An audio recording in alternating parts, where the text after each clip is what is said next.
Bullfrog's Dungeon Keeper series was one of my first experiences of just how fun it can be to play as the bad guy. Legend of Keepers from Goblin Studios replicates that simple premise of becoming the dungeon master, but takes an entirely different approach, that of a roguelite management and turn-based combat system. And if you saw my recent tweet about a game that I was reviewing that I was so impressed by, because quite frankly, roguelite has become a word synonymous with a genre that's massively overrepresented on the Switch, but only rarely handled with the care and attention required, as seen in something like Hades. Does Legend of Keepers crawl onto the Switch, or dive daringly into its dungeons? Well, let's find out.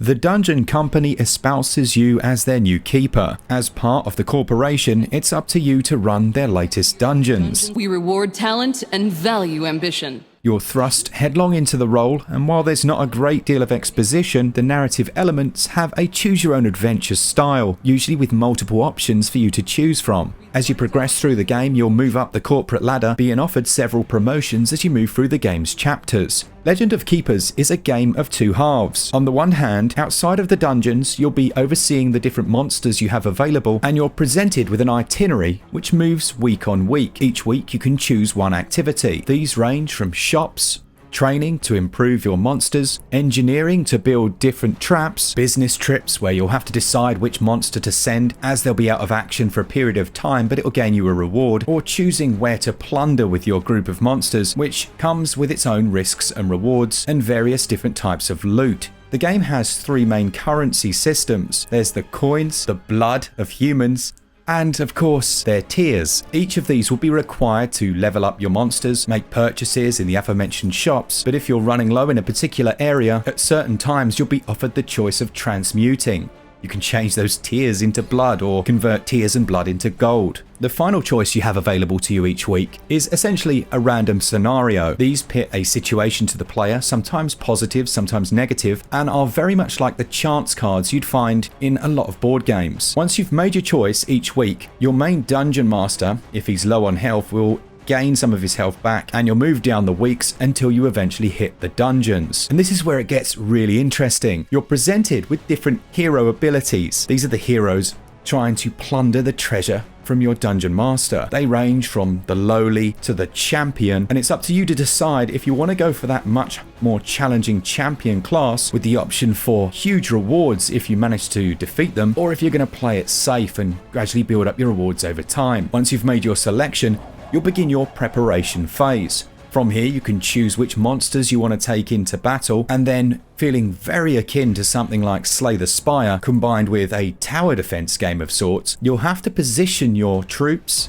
traps and surprise attacks before the heroes begin their fight. All of this is denoted at the top of the screen, and there are options in the menu to speed this process up, but it's something that actually requires a lot of strategic input. Now, when you see the heroes at the beginning of a stage, each of them can attack a specific part of the defending line. So one hero's attacks here, for example, may only target the front of your line, the middle, or the back. Where I choose to place my defensive monsters has to take that into account. You've also got to look at the main elemental abilities of those heroes. If they're predominantly fire-based, I'm going to want to choose monsters that have higher fire defenses. But also on the flip side of that, I may decide to do massive damage by concentrating on ice-based defenders. Once you've laid out your monsters, your traps, and you've finalized your strategy, then the heroes begin their epic task. Prepare to die! Namely, running into all kinds of horrors that you've prepared for them. When they reach a group of your monsters, that's where you take over directly, and it becomes a turn-based combat affair. The first group of monsters are much weaker, but still with good strategy, you can do a good deal of damage or even take out one of those heroes. Now, you don't have to just concentrate on removing their health bar to defeat them. There's a morale system here shown by the lower bar. If this drops to 0, then they're going to run away screaming.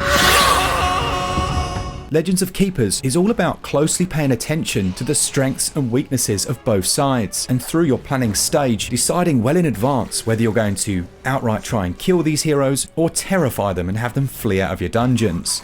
You can apply a number of status effects. For example, one trap might apply the terrified status on enemies, meaning that if you do go for that, they're going to incur a 50% higher penalty. And all of those status effects like fire and poison stack up on individual heroes as they move throughout your dungeon. If you're going to outright kill one, it does denote this with a small skull image, but if you're smart and you apply bleed damage, poison, etc., then you'll know at the beginning of their next turn they're just going to take too much damage and fall anyway, allowing you to concentrate your efforts on another one before you're taken out yourself. Now, if in the unfortunate event that they do manage to pass through all of your defenses and reach the final area, this is where they'll face you, the dungeon keeper.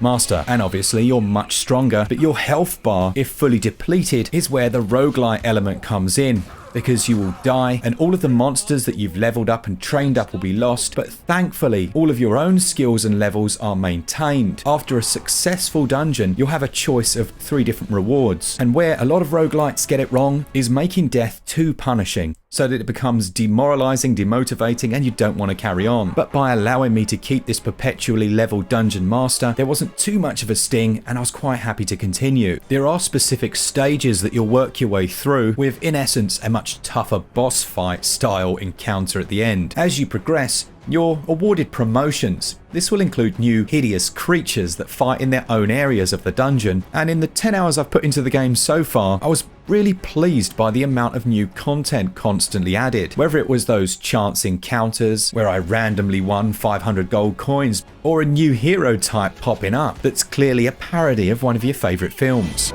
This is Sparta! I haven't spoken a great deal about controls because there's not really a huge amount to say. They're quite straightforward.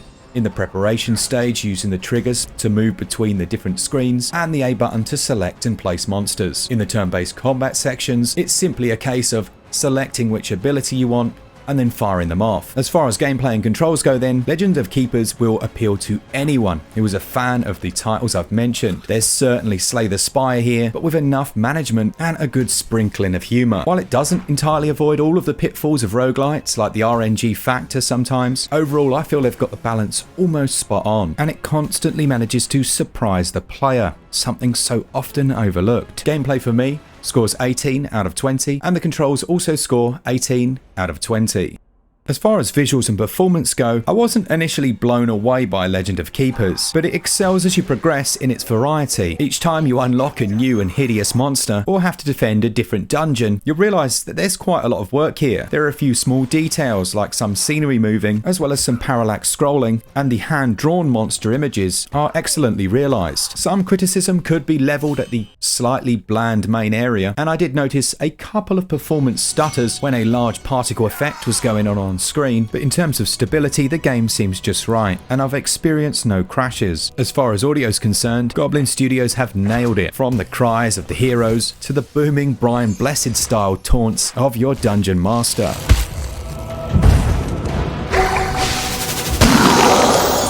Congrats! You've come right on time to your funeral! Visuals and performance score 16 out of 20, and the audio scores 18 out of 20. When it releases on the 29th of April, Legend of Keepers is going to cost you around about £14.85 if you buy it at launch, or it'll go up 10% if you wait. And you're looking at around about 30 hours of gameplay. I think it's well worth that price tag, and certainly the game length seems to be spot on. Once you've played for that long, you will have seen everything it has to offer. It's a game that would make a fantastic physical version, so fingers crossed we get some form of that come through, even a limited run. I give value 17 out of 20.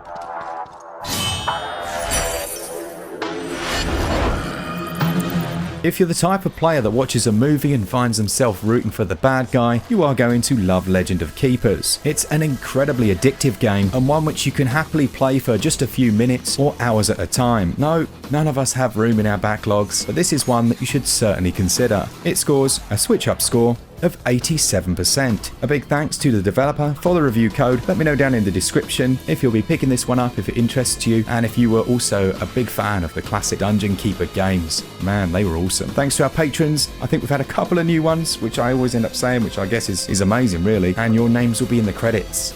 For all things Switch, all the time, keep it Switch up. Cheers guys, see ya!